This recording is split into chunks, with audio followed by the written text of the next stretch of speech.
അഭിനയം വയ്യാന്ന് പറയാൻ കാരണം അതിനൊരു കിട്ടിയത് എന്താണെന്ന് വെച്ചാൽ ഞാൻ ഒരിക്കലൊന്ന് വീണു. അയ്യോ. വീണിട്ട് മുഖത്തിൻ്റെ ഈ സൈഡ് ഇങ്ങനെ കറുത്തു പോയി.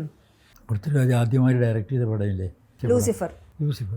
ലൂസിഫറിലൊരു റോൾ അഭിനയിക്കാന്ന് പറഞ്ഞ് പൃഥ്വിരാജ് ഇവിടെ വന്നിട്ട് ഞങ്ങൾ സംസാരിച്ചു. ഫാസിൽ സാറിൻ്റെ റോളായിരുന്നു. അത് തന്നെ.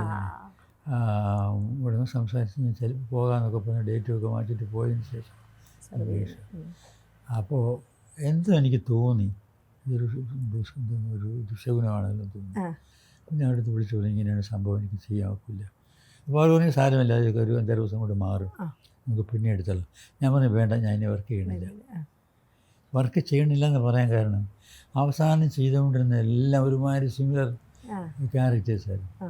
ഞാൻ ഈ അഭിനയത്തിന് ഒരുമാതിരി ചുമ്മാ കാശ് കിട്ടുന്ന ഒരു സാധനമാണെന്ന് കരുതിയിട്ടുള്ളവനായിരുന്നില്ല.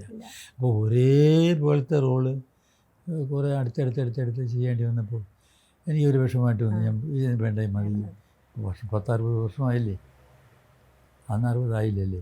400ഓളം ചിത്രങ്ങൾ പക്ഷേ ചെയ്തിട്ടുണ്ട്. 420. അപ്പോൾ അവർ ഒരുപാട് നിർബന്ധിച്ചു. ഞാൻ പറഞ്ഞില്ല, ഇതിൽ അഭിനയിക്കണമെന്നില്ല, I stopped acting for the time being. പിന്നെ കഥകൾ കേട്ടിരുന്നോ പലരും വിളിച്ചിട്ട്? അല്ല, പിന്നെ പലരും ഇപ്പോഴും പറയുന്നുണ്ട്. വേണ്ട അല്ല, ഇപ്പോഴും പറഞ്ഞാൽ ഞാൻ പറഞ്ഞാണ് എൻ്റെ ഈ രൂപം, എൻ്റെ ഈ ശാരീരിക ബുദ്ധിമുട്ടുകൾ, എൻ്റെ പ്രായം, ഇതെല്ലാം വെച്ചുകൊണ്ട് ഒരുത്തൻ്റെ കഥ സിനിമയാക്കുകയാണെങ്കിൽ, അല്ല വല്ലവൻ്റെയും തന്തയായിട്ടുള്ള റോളല്ല. അതെ. അങ്ങനെ ശേഷം സ്ക്രിപ്റ്റുകൾ കൊണ്ടുവരുന്നതുകൊണ്ട് ഞാൻ റിജക്റ്റ് ചെയ്യണമുണ്ട്.